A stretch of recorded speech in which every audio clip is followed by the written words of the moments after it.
Hello guys, how's it going? My name is Dalaran, and in today's video, we'll be taking a look at the new customization options available for Nightborne, Lightforged, as well as Void Elves in patch 9.1.5. It's one thing to talk about these updates and customizations and see screenshots, but I think it's a whole nother thing to actually get in game and try them out for ourselves.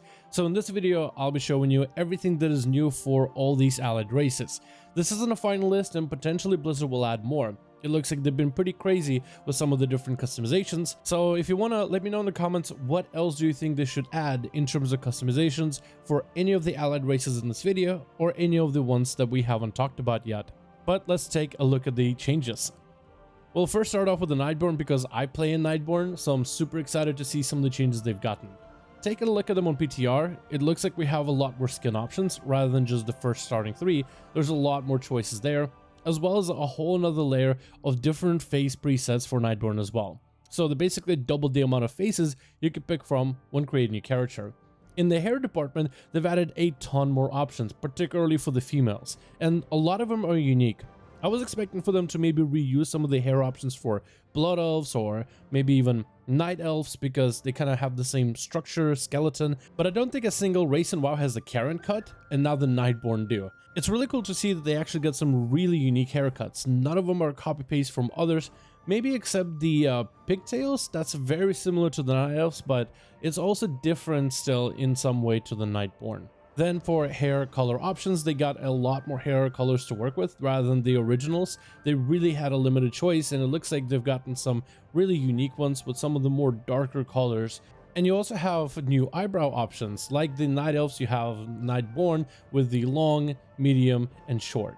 You also have the eye option, which is the one aspect that a lot of players have been asking for. Different kinds of eyes, like the slanted or the squinted eyes, however you describe it. Like the NPCs of Suramar, now you can look just like the NPCs of Suramar in a way. You also have face tattoos, and they actually separate the body and face tattoos. While the tattoos are a little bit difficult to see because they're more a reflective surface and you need sunlight in order to see them better, at least they separated the face and body tattoos so you can really mix and match your character. They added a separate checkbox for the headdress as well, and earrings, which are about the same from what we have on live in terms of some of the different customizations you get there. Then there is also face options and jaw options, which are extra metal bits that go on your face. I think Nightborne are the only race that glues metal bits on their faces, but it at least gives them a unique look and a different ways to customize besides just necklaces and makeup. Speaking about all this metal bits, you can actually change the color of all these metal bits from golden, pasty white, as well as that Nightborne purple. You also have 3 new options for body tattoos. You have ley lines, which have more of these arcanic runes. You have augur, which have like these, I guess, Nightborne texts up and down your body. And then finally magistrix, where your whole arm is covered in a tattoo with only certain bits to create a design, which hard to see but still does look cool. Just like the females, the males have a lot more skin options as well as unique faces. Faces 7 through 12 very much similar look like Night Elf angry faces with that mouth and the way it's kind of scowling, but you do have options with scars on your face or maybe a more relaxed face with thinner lips, and just gives your character just a different look overall compared to the limited choices they had.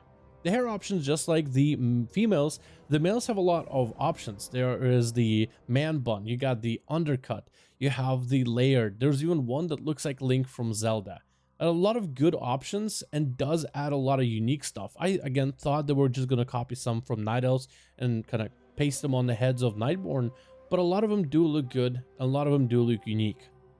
And we could also add a mustache. We could have that caterpillar sitting nice and snug, be a little bit long, or maybe even spreading out trying to catch some air. Just like the females, the face options also will have their own runic tattoos, but the tattoos are not different for males or females. But since the face structure is a little bit different, they sit slightly differently on their faces. There's a headdress checkmark as well, so you can add a little bit extra of ornament on top of your head. You have earrings, and I believe those are about the same as they are on live version. It's not super crazy, but they do look good with all the other customizations added. You can even add some face stuff, again more metal bits around the bridge of your nose or around your eyes, and as well as separate jaw pieces. Females don't really have too many options for jaw, the males have just a slightly more extra.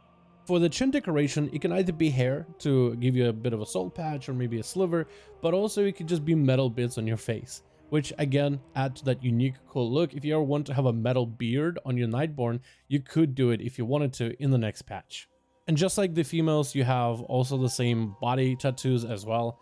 I gotta say, for male Nightborne, as someone who plays one, I'm actually very impressed with the stuff they've done, and the different looks you can get for your character will add quite a lot of variety from Nightborne player to Nightborne player.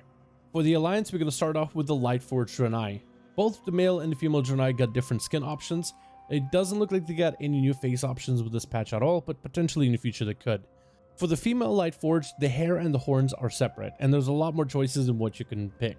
A lot of them really do look good, even though they were a little bit blinding on the screen. You can adjust the color as well. What's also cool to mention is for Lightforged females, they didn't copy and paste the hair options from the normal Draenei females, which is again another cool thing. I was thinking they were just gonna copy paste and then give them maybe some different color options for the hair, but instead they just gave them unique looks in general, which is nice when Blizzard takes that extra step. There's now also a checkbox to add hair decoration. Depending on the hairstyle, you will have something different added to that character. For the horns, you have a variety of different options. Some of them look similar, but they're just slightly different, with horns being a little bit higher, a little bit lower. You even have a horn setup where you can have one side broken off or the other, or both of them broken off completely. Depending on which horn style you choose, you can even add a little bit extra decoration on those horns, usually in the form of metal caps at the tip of the horn, or maybe caps on the broken side of your horns in general. The female Draenei also see a headdress added, whether it is a small runestone or a full-blown tiara, with also an earring option as well. There's a jaw decoration just like the Nightborne, as well as a necklace if you like that kind of thing. You can even change the color of the jewels that you wear, from the actual gem, which can be purple or golden, but also the metal bits themselves. The metal bits don't just stay on your face, they actually also go on your body. Those metal bits around the character, those will also change as you change your jewels.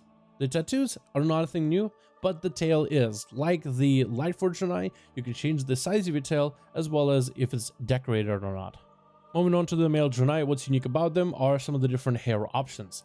Now, some of these hair pieces do look very familiar to what the normal Draenei run. But every single time I looked at one of these options, I had to go and compare with the normal Draenei, and looks like Lightforged and the normal Draenei look similar, but they are still unique. Like, the looks are so oddly familiar, but when you look at them side by side, they are completely different and they are unique for Lightforged.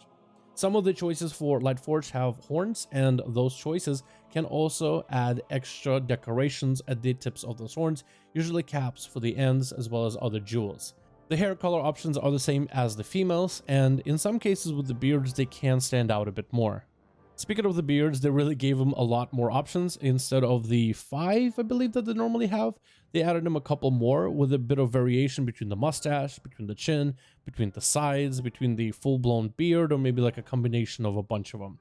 Just like the females, they can change the color of the ornaments, whether they want the gems to be purple or golden, as well as all the metal bits, so they want to be more golden, silver, bronze, or somewhere in between.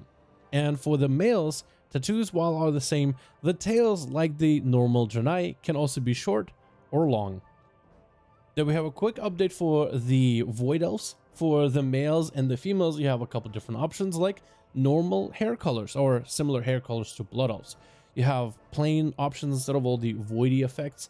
Another cool thing that they added for the Void Elves is you can actually separate the tendrils out of your hair.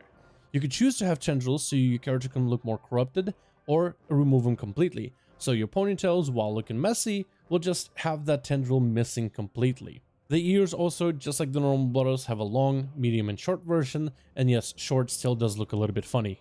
The females, exact the same options for the hair, as well as the tendrils or the lack thereof, as well as the ear sizes. I kind of think that the tendril or no tendril is actually a very interesting take.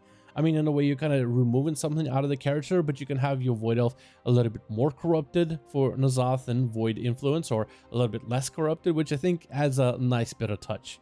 Whether you want your character to look full purple and full voidy or less voidy, I guess in a sense, now Alliance players have full-blown High Elves. And that's going to be everything we have for now, but potentially Blizzard will add more stuff in the future. Thank you guys so much for checking out this video. Let me know what your thoughts are about all the customization changes. Follow the Discord link down below to join the community. Give the video a like and subscribe if you enjoy the content and want to see more 9.1 stuff update. And I'll see all of you guys in another video.